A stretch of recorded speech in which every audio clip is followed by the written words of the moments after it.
Subscribe कीजिए दोस्तों हमारे चैनल को। नोटिफिकेशन पाने के लिए बेल आइकन को प्रेस कीजिए। गुड मॉर्निंग बच्चों। कक्षा 8 के लिए हम गणित विषय पढ़ रहे थे। इसके पहले वाले वीडियो में प्रश्नावली 1 के लिए हमने क्रम विनिमयता का गुणधर्म पढ़ लिया था। आज हम पढ़ेंगे साहचर्यता का गुणधर्म। देखो साहचर्यता क्या होता है। साहचर्य का मतलब है, सबसे पहले लिख रहा है साह का मतलब साथ, चर्य का मतलब चलना, साथ लेकर चलना, मतलब साथ लेकर चलने का गुणधर्म पढ़ेंगे। अब साथ लेकर कैसे चलना है, देखो पहला पढ़ेंगे अपन योग के लिए। ये सब परिमेय संख्याओं के लिए पढ़ रहे हैं अपन, क्योंकि प्रश्नावली का नाम ही परिमेय संख्या है। तो योग के लिए देखो क्या होता है, कोई 3 संख्या ले लो। साहचर्यता के लिए अपन को हमेशा 3 संख्याओं का उपयोग होगा और 3 संख्या ही लेनी है। तो देखो a प्लस बी प्लस सी, ये कोष्ठक हटा दीजिए। मैंने 3 संख्याएं ले ली, तो ये इधर भी तीनों संख्याएं ले ली। अब साहचर्य का मतलब क्या होता है, 2 संख्याओं को साथ लेना। तो यहाँ पे मान लो मैं इन 2 संख्याओं को साथ ले लेता हूँ। साथ लेने का मतलब मैंने एक कोष्ठक में बंद कर दी। इन दोनों संख्याएं एक संख्या बन जाएगी इस कोष्ठक के अंदर, और इसके साथ ये संख्या ले ली। अब इधर मैंने क्या किया, इधर इन 2 संख्याओं पे था कोष्ठक, मैंने इधर इस एक को अकेला छोड़ दिया और ये पीछे वाली 2 संख्याओं को साथ ले लिया। तो क्या इन दोनों का मान बराबर होगा? यदि बराबर होगा तो अपन कह देंगे योग के लिए परिमेय संख्या क्या होती है, साहचर्य होती है। तो उदाहरण ले लेते हैं। देखो उदाहरण लिया मैंने 1/2 प्लस 3/4 प्लस 5/8। ये 3 संख्याएं ले ली मैंने, तो इधर भी मैं ये तीनों संख्याएं लिख दूं। तो ये 1/2 प्लस 3/4 प्लस 5/8। अब इधर अपन ने क्या किया, पहले a प्लस बी एक साथ ली, ये a प्लस बी मैंने एक साथ ले ली, और इधर अपन ने क्या किया, b प्लस सी एक साथ ली। तो अपन को ये चेक करना है इन दोनों का मान बराबर हो रहा है नहीं हो रहा। तो देखो हल कर लो, इन दोनों को हल करेंगे। पहले इन दोनों का लसागु कितना आया, 4। 2 का भाग 4 में 2 बार, 2 को ऊपर 1 से गुणा किया तो 2 प्लस 3, ठीक है। इसके प्लस में क्या है, 5/8। अब इधर देखो ये 1/2 अकेला है, अकेला छोड़ दो इसको, कोष्ठक के अंदर वाले हल कर लो। 4 और 8 का लसागु कितना आया, 8। 4 का भाग 8 में 2 बार, 2 को 3 से किया 6, और ये 5, ठीक है। अब आगे बढ़ो, 2 और 3 कितना हुआ, 5। तो ये क्या आ गया, 5/4। इधर प्लस में क्या है, 5/8 बराबर, यहाँ पे क्या है 1/2 प्लस 6 और 5 क्या हो गया, 11/8। अब इनको हल करो, इधर भी लसागु ले लो। तो 4 और 8 का लसागु कितना है, 8। 4 का भाग 8 में 2 बार, 2 को 5 से गुणा किया तो 10 प्लस 5, ठीक है। इधर ले लो लसागु, 2 और 8 का लसागु कितना आया, 8। 2 का भाग 8 में 4 बार, और 4 को 1 से गुणा किया तो 4, और 8 का भाग 8 में 1 बार, 1 को 11 से गुणा किया तो 11। 10 में 5 जोड़ा तो कितना हो गया, 15। तो 15/8। इधर भी 4 में 11 जोड़ा तो कितना हो गया, 15/8। मतलब अपन ने जब 2 संख्याओं को अलग अलग साथ लिया तब भी अपने पास मान समान ही आ रहा है। देखो दोनों तरफ समान आ रहा है, तो अपन क्या बोल देंगे कि परिमेय संख्याएं योग के लिए साहचर्य होती है। तो इसको नोट कर लीजिए आप। अब ये देखो बी वाला देखेंगे अपन वेकलन के लिए। वेकलन का मतलब होता है घटाना। तो साहचर्य का नियम जो था, 3 संख्याएं होती थी एक साथ में, तो ये a b c, ये घटा दिया a minus b minus c, a minus b minus c। अब इधर तो मैंने a माइनस b को साथ ले लिया, इधर मैंने साथ ले लिया b माइनस c को। तो इन दोनों को जब अपन हल करते हैं तो ये एक दूसरे के बराबर नहीं आएंगी। तो अपन क्या कह देंगे यहाँ पे कि परिमेय संख्याएं वेकलन के लिए साहचर्य नहीं होती है। ऐसे ही गुणन के लिए देखो, इसमें मैं उदाहरण नहीं बताऊंगा, उदाहरण मैंने योग के लिए बता दिया। यहाँ पे आप कोई भी संख्याएं मान सकते हो, हल कर सकते हो, बराबर नहीं आएगा वो। तो गुणन के लिए देखिए, गुणन के लिए मैंने लिख दिया a इंटू बी इंटू सी, और इधर भी लिख दिया a इंटू बी इंटू सी। अब इधर देखो मैंने a इंटू बी को साथ ले लिया, और इधर मैंने साथ ले लिया b इंटू सी को। जब अपन इनमें संख्याएं रखेंगे, हल करेंगे, तो ये दोनों मान बराबर आएंगे। तो ये क्या होगा, कि परिमेय संख्याएं गुणन के लिए साहचर्य होती हैं। ऐसे ही भाग के लिए देखो, भाग के लिए a भाग चिन्ह b भाग चिन्ह c, फिर a भाग चिन्ह b भाग चिन्ह c, इधर भी a b को साथ ले लिया, इधर b c को साथ ले लिया। जब अपन इसमें कोई संख्या रख के मान हल करेंगे तो ये दोनों एक दूसरे के बराबर नहीं आएंगे तो अपन क्या कह देंगे कि परिमेय संख्याएं भाग के लिए साहचर्य नहीं होती है। तो इसको नोट कर लीजिए आप। अब देखिए योज्य तत्समक। योज्य तत्समक का मतलब क्या होता है? किसी संख्या में शून्य जोड़ने पर वही संख्या प्राप्त हो जाती है, ये आप लोग भी जानते हो। तो अपन यहाँ पे शून्य को क्या कहेंगे? योज्य तत्समक कहेंगे। तत्समक का मतलब होता है अपन किसी भी संख्या में ऐसी संख्या जोड़े कि वही संख्या वापस प्राप्त हो जाए। तो मान लो यहाँ पे मेरे पास कोई संख्या है a, मैं a में क्या जोड़ू कि मेरे को वापस a प्राप्त हो जाए? तो 0 ही जोड़ूंगा। तो 0 को क्या कहेंगे अपन? योज्य तत्समक। कोई भी संख्या ले लो आप, 5 ले लिया, 5 में क्या जोड़ू मैं कि वापस 5 आ जाए? 0 ही जोड़ूंगा। 79 है, 79 में क्या जोड़ू मैं कि वापस 79 आ जाए? 0 ही जोड़ूंगा।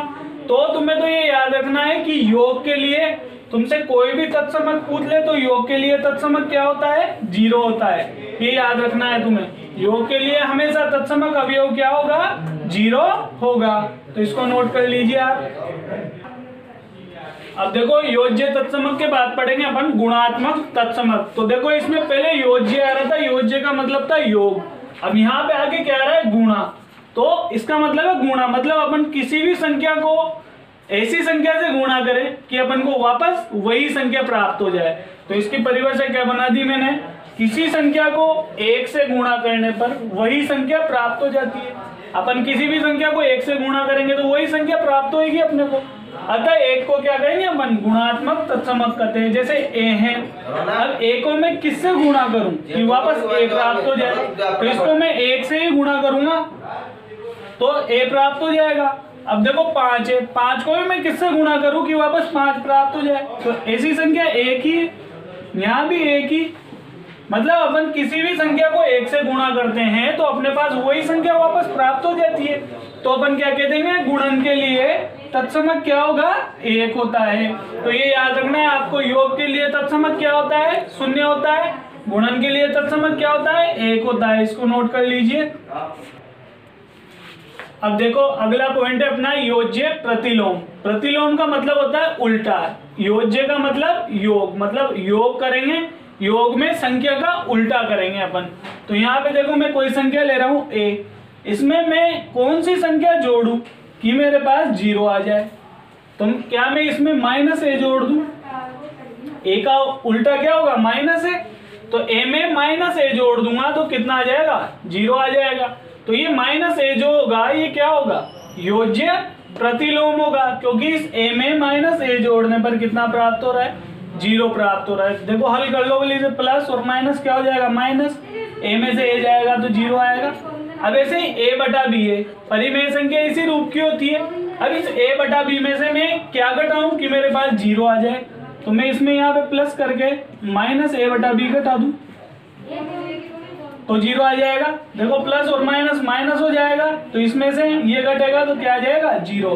तो अपन यहाँ पे क्या कह सकते हैं कि किसी भी संख्या का, यहाँ पे देखिए आप कोई भी संख्या ले लो आप, जैसे 5 ले लो, 5 में मैं क्या जोड़ू कि 0 आ जाए? तो 5 का उल्टा -5 जोड़ दूं तो 0 आ जाएगा। मतलब किसी भी संख्या का योज्य प्रतिलोम ज्ञात करने के लिए उस संख्या के आगे ऋणात्मक का चिन्ह लगा दो, जिसमें उसका क्या निकल के आ जाएगा? योज्य प्रतिलोम। तो यहाँ पे देखो a के लिए योज्य प्रतिलोम क्या हुआ?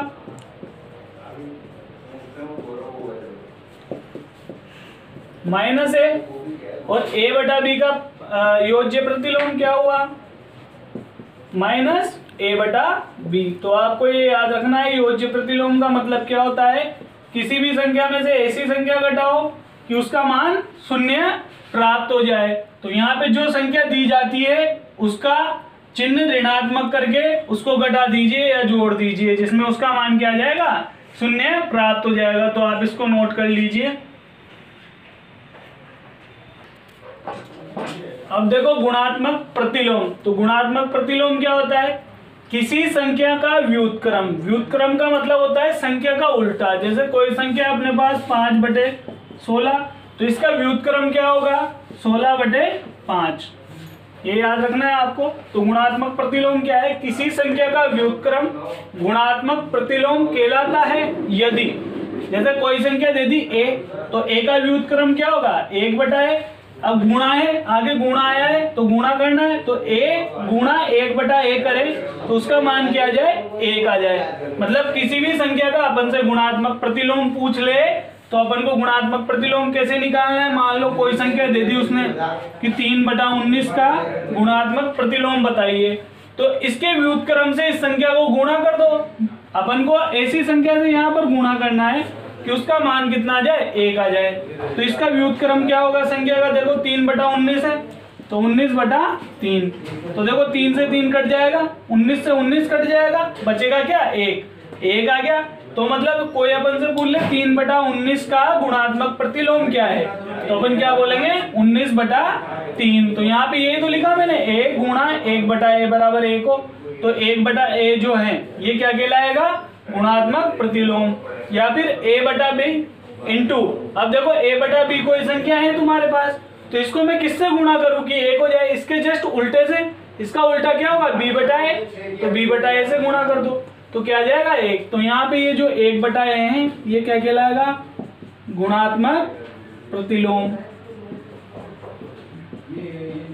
और ये b/a है ये भी क्या कहलाएगा गुणात्मक प्रतिलोम, ये याद रखना। अब देखो 3/19 के लिए गुणात्मक प्रतिलोम क्या हो गया 19/3। ऐसे में बोल दूं -1/4 का गुणात्मक प्रतिलोम ज्ञात कीजिए, तो इसका जस्ट उल्टे से गुणा कर दो, तो इसका उल्टा क्या होगा 4/1। लेकिन इसमें देखो चिन्ह आगे माइनस है, तो इसके साथ भी अपन को चिन्ह क्या लेना है माइनस लेना है। यहाँ पे ये मत भूल जाना आप, किसके साथ चिन्ह है तो चिन्ह नहीं ले, चिन्ह भी साथ में लेना है अपन को। तो 4 से 4 कट जाएगा और माइनस क्या हो जाएगा प्लस, तो इसका मान कितना आ जाएगा प्लस का 1। तो कोई पूछ ले -1/4 का गुणात्मक प्रतिलोम क्या होगा, तो -4/1। तो इसको नोट कर लीजिए आप। अगला नियम है अपना परिमेय संख्याओं के लिए गुणन की योग पर वितरकता। मतलब कहीं भी यदि योग आ जाए, मान लो कोई भी दो संख्याओं का योग आ जाए, ये 5 + 3 आ गया, तो योग की गुणन की वितरकता, वितरकता का मतलब होता है बांटना। तो इसको मैं आगे गुणा कर दूं 4 से, तो इसको अपन एक प्रकार तो ये है कि इन दोनों को अंदर जोड़ लो और डायरेक्ट इससे गुणा कर दो, तब भी आंसर सेम आएगा। और वितरकता का मतलब होता है बांटना, मतलब जब आगे गुणन है अंदर योग है तो इनकी क्या करनी है अपन को वितरकता करनी है, बांटना है। तो ये कैसे बटेगा, देखो पहले 4 का गुणा 5 से, फिर प्लस का चिन्ह 4 का गुणा 3 से। तो यदि अपन इसको ऐसे लिख सकते हैं क्या a × b + c, कोष्टक के अंदर दो संख्याएं योग में b + c, मान लो ये b + c, इसका गुणा है आगे a से, तो ये a देखो इस b से भी गुणा होगा और ये a इस c से भी गुणा होगा। तो आपको ये याद रखना है। इसको उदाहरण की सहायता से समझते हैं, ये दोनों मान बराबर ही नहीं है। a की जगह ले लिया मैंने -3/4, b की जगह ले लिया 2/3 और c की जगह ले लिया -5/6, और मैंने जहाँ पे जो चिन्ह थे वो चिन्ह लगा दिए और ये कोष्टक बना दिया। इधर भी मैंने a की जगह तो -3/4, b की जगह 2/3 था, ये 2/3 प्लस का चिन्ह, a की जगह -3/4 और c की जगह -5/6 रख दिया है। अब दोनों तरफ अलग अलग सोल्व कर लो आप इसको। तो इधर देखो ये -3/4 जैसा का जैसा, गुणा 3 और 6 का लसर 6 आया, 3 का भाग 6 में 2 बार, 2 को 2 से गुणा किया 4, 6 का भाग 6 में 1 बार, 1 को -5 से गुणा किया तो -5। अब इधर देखो दोनों को गुणा कर लो, 6 4 × 12, इनको ऊपर गुणा कर लो, माइनस और माइनस तो प्लस हो गया, 5 × 15 हो गया, 6 चौको 24। अब आगे हल करो, यहाँ पे देखो -5 + 4 है तो कितना बचेगा -1 और बटे में क्या है 6, और आगे क्या है -3/4। तो देखो इस 3 से ये 6 कट रहा है 2 बार, तो काट दिया, तो ऊपर क्या बचा 1 बचा, और ये माइनस और माइनस क्या हो जाएगा प्लस हो जाएगा गुणा में, क्योंकि और बटे में क्या है 4 × 2, तो 4 × 2 कितना हो गया 8 हो गया, तो 1/8 आया। अब इधर हल कर लो, 12 और 24 का लसल हो कितना आएगा 24 आएगा। तो तो 12 का भाग लगाओ 24 में, 2 बार जाएगा, 2 को -6 से गुणा किया 12 आ गया, प्लस 24 का भाग 24 में एक बार, 1 को 15 से गुणा किया 15 आ गया। दोनों का जोड़ो, देखो 15 - 12, तो 15 में से 12 गए तो कितना बचा 3 बटे में क्या है 24, तो देखो 3 से कट रहा है ये 24, 3 का भाग 3 में एक बार और 24 में 8 बार, तो कितना आ गया 1/8। मतलब जब हल किया दोनों तरीकों से तो मान क्या आया, समान आया, इधर भी 1/8 इधर भी 1/8, तो मतलब अपने जो ये सूत्र लिखा है वो सूत्र बिल्कुल सही है, तो आपको ये याद रखना है, इसको नोट कर लीजिए। अब प्रश्नावली 1.1 पे आ जाइए। क्वेश्चन नंबर 1 देखिए, उचित गुणधर्मों के प्रयोग से निम्नलिखित के मान ज्ञात कीजिए।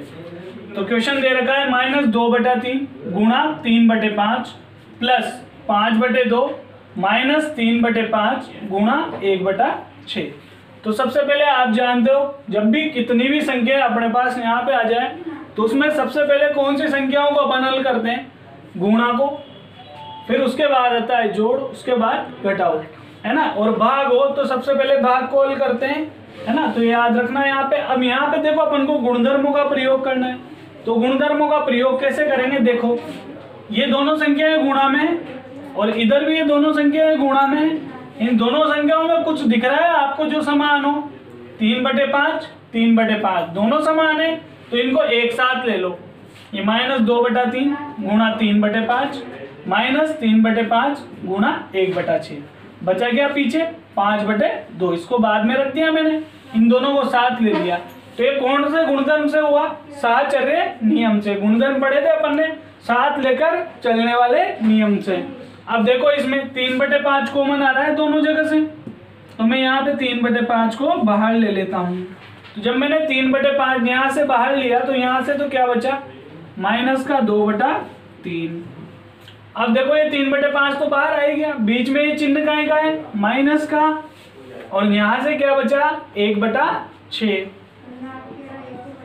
ठीक है, और पीछे क्या बच रहा है प्लस का 5/2। अब देखो ये कौन से नियम से हुआ, अभी जस्ट पढ़ के निपटे थे अपन, कोष्टक के बाहर कोई भी संख्या गुणा में हो तो उसका नियम कौन सा था, वितरकता नियम से, वितरकता नियम से। ये नियम आपको याद करने हैं, इनमें मैं कुछ नहीं हेल्प कर सकता आपकी, आपको ध्यान ही रखने पड़ेंगे। तो अब इसको हल कर लो, ये 3/5 दोनों का लस लिया 6, 3 का भाग 6 में कितनी बार 2 बार, और 2 को -2 से गुणा किया तो -4, 6 का भाग 6 में एक बार, 1 को 1 से गुणा किया 1, और ये पीछे अब हल कर लो, -4 और -1 कितना हो गया, माइनस का 5/6 प्लस का 5/2। तो यहाँ पे देखो 5 से 5 कट गया और 3 से 6 कितनी बार कट गया, 2 बार, तो बचा गया अपने पास यहाँ पे ऊपर माइनस का 1/2 प्लस 5/2। इन दोनों का लसल हो, लसल कितना आ रहा है 2, तो ऊपर तो क्या बचा, इधर तो -1 और इधर +5, तो देखो 5 में से 1 गया तो कितना बचा 4, तो 4/2, 4/2 कितना होता है 2, तो अपना आंसर क्या आ जाएगा 2। तो मैं तो यहाँ पे नियमों का याद रखना है, बस कौन से नियम से हल कर रहे हैं, बाकी अपने साधारण तरीके से सवाल को हल करना होता है और कुछ नहीं है, नोट कर लीजिए इसे। अब ये सेकंड वाला क्वेश्चन देखो, इसमें संख्याएं दे रखी है 2/5 गुणा -3/7 माइनस 1/6 गुणा 3/2 प्लस 1/14 गुणा 2/5। तो सबसे पहले तो अपन को क्वेश्चन आते ही ये देखना है, ये संख्याएं भी गुणा में, ये भी गुणा में, ये भी गुणा में, इनमें ये देख लो समान संख्या कहाँ पे मिल रही है, 2/5 यहाँ मिल रहा है और 2/5 यहाँ पे मिल रहा है, तो इन दोनों गुणा वाली संख्याओं को एक साथ ले लो। इससे कौन सा नियम लग जाएगा अपना, साहचर्य वाला। तो ये 2/5 गुणा माइनस का 3/7, इधर प्लस का 1/14 गुणा 2/5, इधर क्या बचा माइनस का 1/6 गुणा 3/2। अब इसके बाद वितरकता नियम, वितरकता नियम क्या होगा, दोनों में 2/5 मिल रहा है, 2/5 ले लो कॉमन, यहाँ से तो बचा माइनस का 3/7 और यहाँ से बचा प्लस का 1/14। यही बचा 2/5 बाहर आ गया और पीछे क्या बच रहा है, इन दोनों को गुणा कर लीजिए। ऊपर 3 का गुणा 3 से 1, 6 का गुणा 2 से 12, तो माइनस 3/12। अब इसको आगे हल आपको करना है, ये मैंने नियम लिखवा दिया। यहाँ साचर्यता का, यहाँ वितरकता का, आगे आपको हल करना है। अब क्वेश्चन नंबर 2 है, प्रत्येक के योज्य प्रतिलोम लिखिए। तो योज्य प्रतिलोम का मतलब मैं समझाया था मैंने थोड़ी देर पहले, कोई भी संख्या दी जाए उसमें ऐसी संख्या जोड़ना कि 0 प्राप्त हो जाए। तो 2/8 में क्या जोड़ूं मैं कि 0 आ जाए, जस्ट इसका उल्टा जोड़ दूं, चिन्ह उल्टा करके। यहाँ पे प्लस है, मैं इसमें क्या जोड़ दूं, माइनस का 2/8।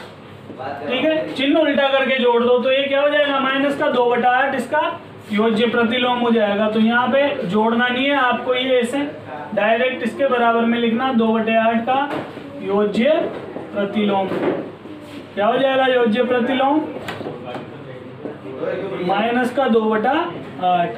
अब इसी प्रकार यहाँ पे देखो -5/9 दिया गया है, तो इसमें क्या जोड़े, बस आपको चिन्ह चेंज करके जोड़ना है।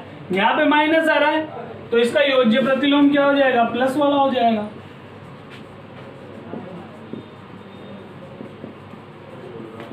क्या हो जाएगा, यहाँ पे माइनस आ रहा है तो माइनस का तो प्लस हो गया और संख्या वो की वही रहेगी, बस चिन्ह चेंज करना है। अब यहाँ पे देखो -6 -5 आ रहा है, माइनस से माइनस कट गया, प्लस ही बचा, 6/5 ही बचा। तो यहाँ पे कंफ्यूज मत हो जाना आप, का योज्य प्रतिलोम क्या हो जाएगा, ये तो प्लस है क्योंकि माइनस से माइनस कट गया, 6/5 बचा, तो इसका प्रतिलोम क्या हो जाएगा, माइनस का 6/5। इनको नोट कर लीजिए, बाकी क्या आपको करना है।